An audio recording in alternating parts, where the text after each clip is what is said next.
മരിക്കാൻ രോഗിയാകണ്ട, മരണത്തിന് പ്രായം കൂടണ്ട, മരണത്തിന് അപകടത്തിൽ പെടണ്ട.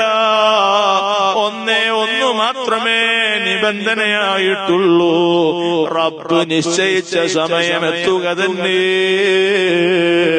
ഓ ഉമ്മമാരെ, അന്യപുരുഷന്മാരെ മുമ്പിലേക്ക് ഇറങ്ങിയിട്ട് നിങ്ങളുടെ ഔറത്ത് വെളിവാക്കണ്ട.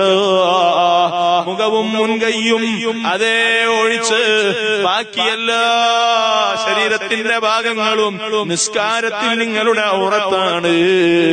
എന്നാൽ നിങ്ങളുടെ മുഖവും മുൻകൈയും അടക്കം ശരീരം മുഴുവനും അന്യപുരുഷന്മാരെ മുന്നിൽ നിങ്ങൾക്ക് ഔറത്താണ്. നിങ്ങളെ വീട്ടിലോ നിങ്ങളെ കുടുംബക്കാരിലോ സ്ത്രീകളിലോ നിങ്ങൾ നിൽക്കുമ്പോൾ ജോലി ചെയ്യുന്ന സമയത്ത് വെളിവാകുന്ന ഭാഗങ്ങൾ മാത്രമേ വെളിവാകാൻ പാടുള്ളൂ. അല്ലാത്ത ഭാഗങ്ങളെല്ലാം നിങ്ങൾ ഔറത്താണ്. ഇത് കർമ്മശാസ്ത്രം പഠിപ്പിച്ച കാര്യമാണ്. അല്ലാഹുവിന്റെ ദീനിന്റെ നിയമമാണ്.